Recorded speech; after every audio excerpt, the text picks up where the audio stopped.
안녕하세요. 주식의 소리의 애솔입니다. 네, 오늘은요, 11월 둘째 주 공모주 중에서 세 번째 종목, 마인즈랩을 가지고 왔는데요. 이번에도 AI 관련된 기업입니다.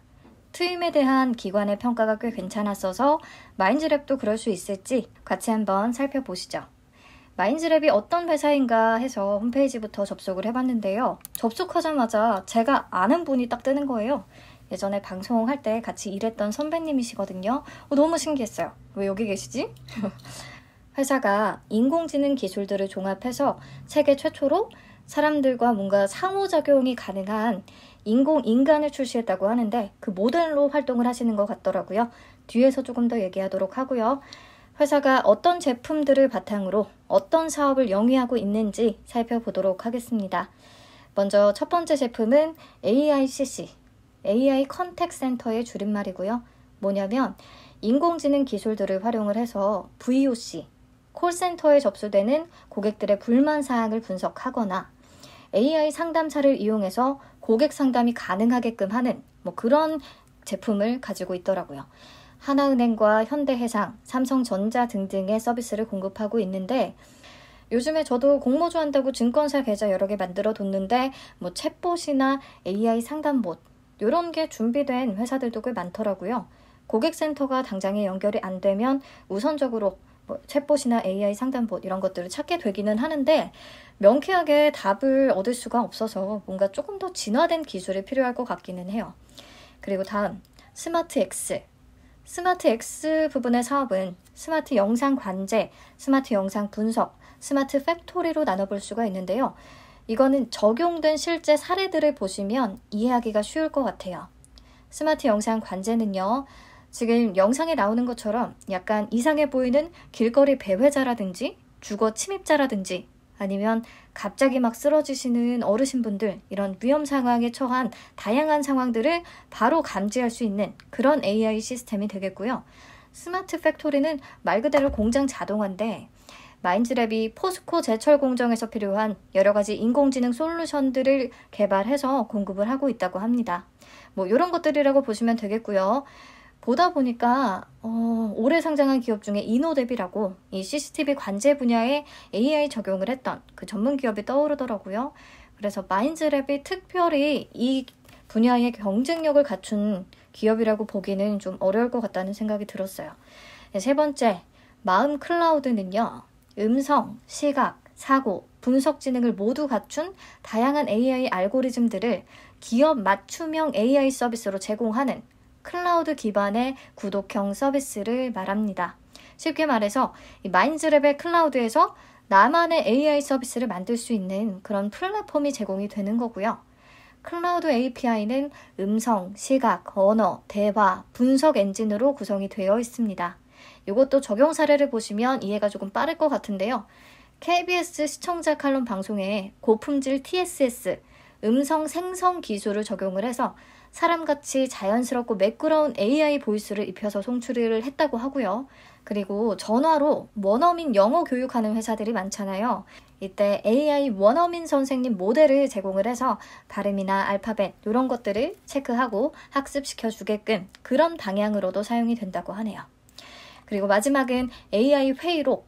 실시간으로 회의 내용을 정리해 주니까요. 우리가 막 급하게 타이핑을 친다거나 타이핑 치느라 주요 내용을 놓치거나 또 타이핑 친 내용을 상사가 보기 좋게 정리해야 하는 그런 과정들을 다 줄일 수가 있어서 직장인들한테 굉장히 유용한 프로그램이 될 것 같고요.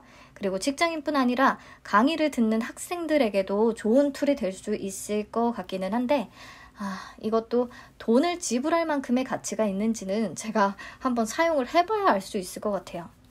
아무튼 보시면 매출은 AICC, AI 클라우드, 그리고 회의록 중심으로 잡히고 있어요. 2018년만 해도 AICC의 매출 비중이 94%가 넘었는데 이제는 조금 골고루 나뉘고 있는 추세인 것 같기는 합니다. 자, 여러분 이제부터 주목해서 봐주세요. 회사의 가장 큰 성장 동력은 이 AI 휴먼이거든요. 지금까지 개발했던 음성인식, 음성합성, 자연어 처리 기술들을 다 종합을 해서 사람의 얼굴과 목소리 그대로를 재현한 인공인간 M1을 만들었습니다. 실제 사람의 형상을 3D로 제작을 한 거고요. 그 모델로 제가 아는 분이 활동을 하고 계신 것 같아요. 그리고 음성, 시각, 대화 엔진을 결합해서 실제 사람같이 말하고 대화하는 인공인간 제공에 성공을 했습니다. 영상 보면서 같이 설명을 드리면 지금 한창 막 가상인간 로지 난리잖아요. 근데 이런 버추얼 인플루언서들과는 조금 다른 면이 사람의 언어를 알아듣고 이해하고 응답이 가능하다는 부분이죠. 그래서 이렇게 키오스크에다가 적용을 해서 실제 사용자와 상호작용을 하게 되고요. 어느 정도 대화를 통한 업무 처리가 가능하기 때문에 은행에서도 사용이 가능합니다. 대기 인원이 엄청 많아서 막 객장이 붐빌 때 간단한 업무 처리는 AI 은행원을 통해서 할 수 있을 것 같아요. 그리고 AI 큐레이터를 도입해서 미술관 작품 설명이나 자동차 전시장 안내 같은 도우미 역할을 할 수도 있을 것으로 보이고요.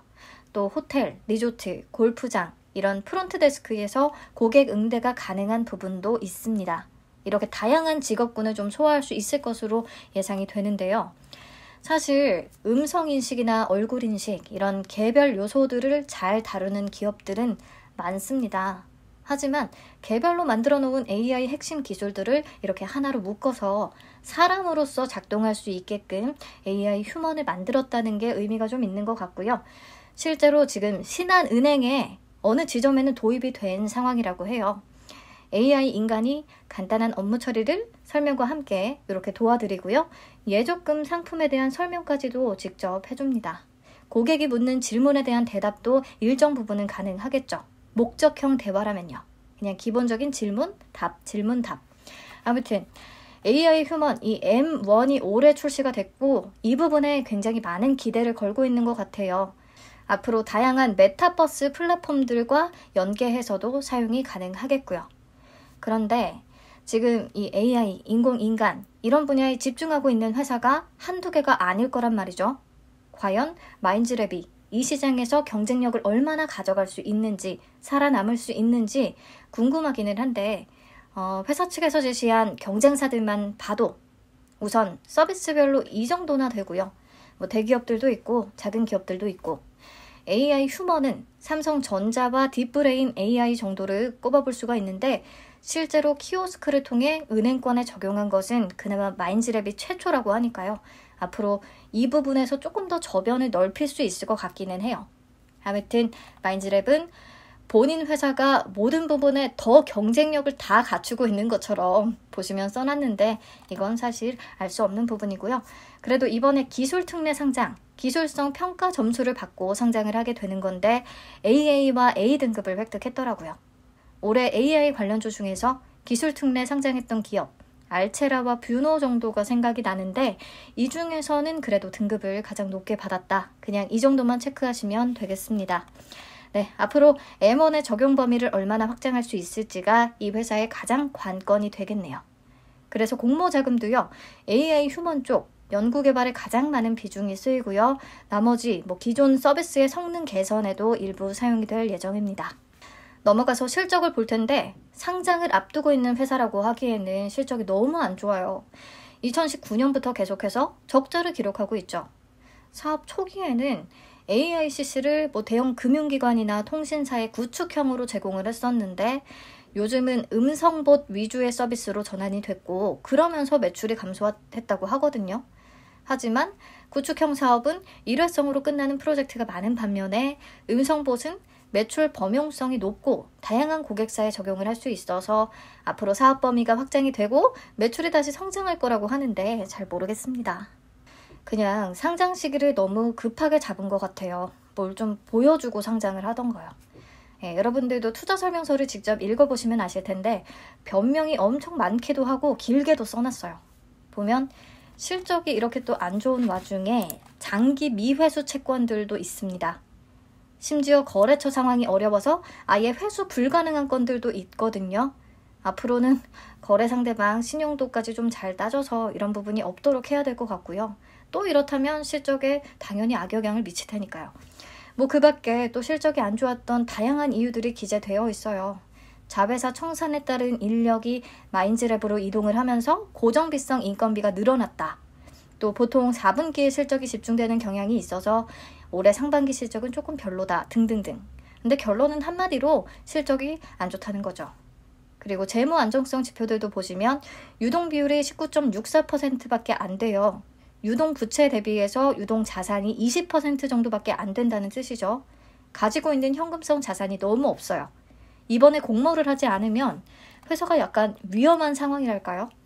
그리고 완전 자본 잠식 상태가 3년째 계속되고 있는데요. 이 완전 자본 잠식은 적자가 계속 쌓여서 자본 총계가 아예 마이너스가 된 경우를 뜻합니다. 이게 회사가 전환상환 우선주를 많이 발행해서 부채가 높아진 영향이 크다고 하는데요. 우선 이 전환상환 우선주는 상장일 이후 3영업일 이내에 모두 보통주로 전환이 될 계획이라고 하거든요.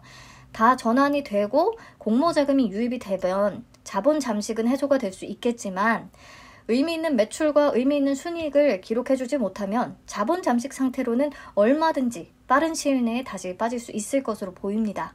네, AI 휴먼이 얼마나 역할을 잘 해줄지가 관건이네요.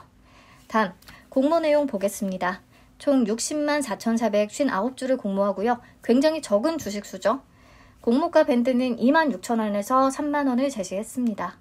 총 공모 규모는 약 181억 원 정도, 예상 시가총액은 약 1,519억 원 규모가 되겠습니다. 환불까지 4일 걸리는 거 체크하시고요.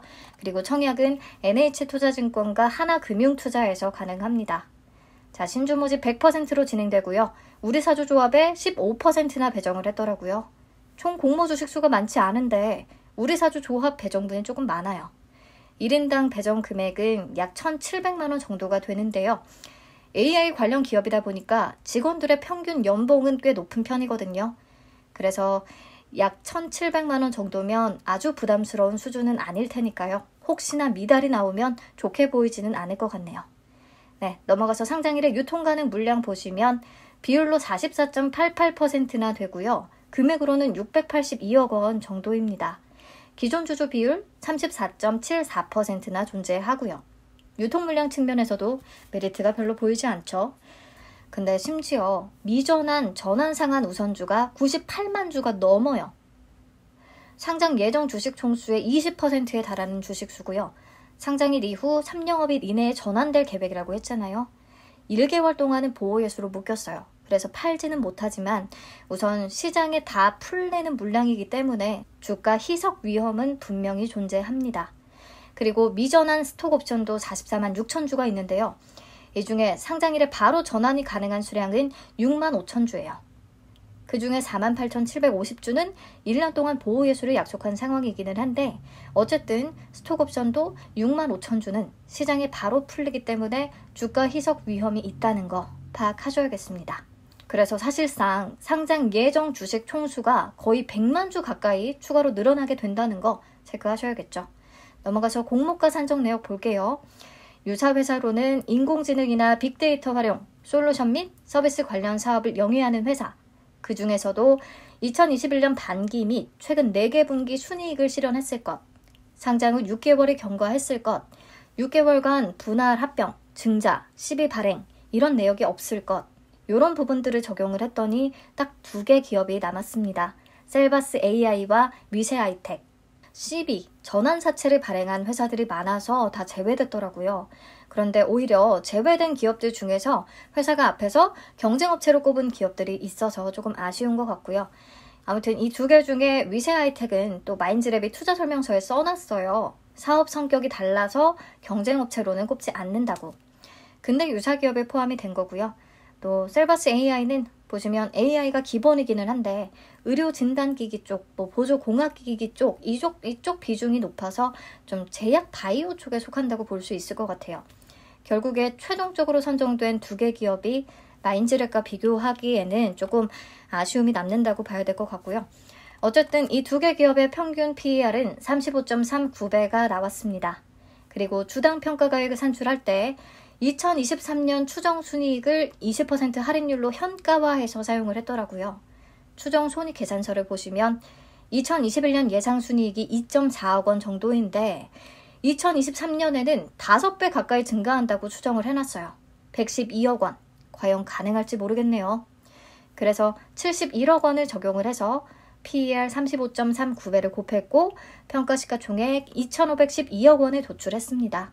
그리고 적용 주식수, 여기에는 전환상환 우선주가 전환되는 수량까지도 우선 포함을 했어요.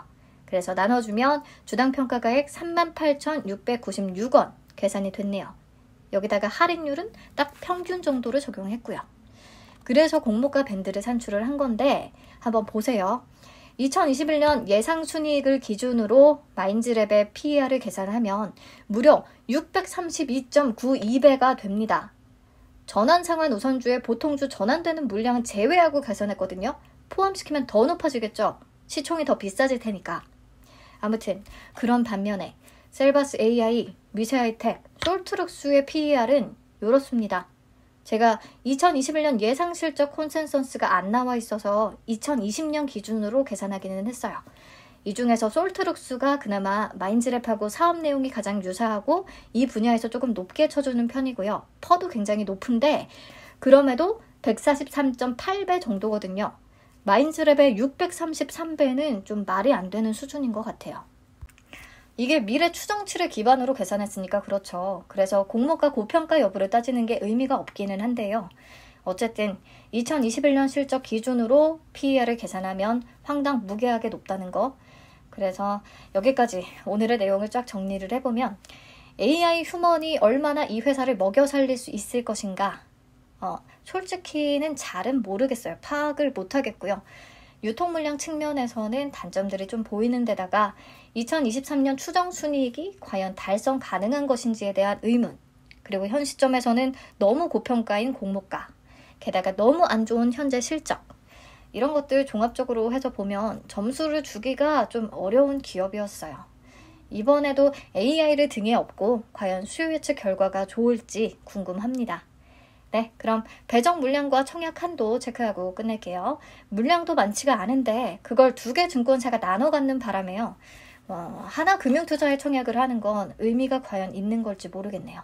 청약 한도도 굉장히 낮습니다. 하나금투는 더 낮고요.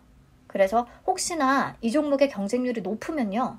최대치를 청약해도 받기 어려운 경우가 생길 수도 있으니까 그럴 때는 효율적으로 패스하는 게 나을 것 같은데 과연 수요 예측 결과가 괜찮을지는 나와봐야 알 것 같습니다. 네, 11월 10일에 결과 들고 다시 찾아올게요. 시청해주셔서 감사합니다.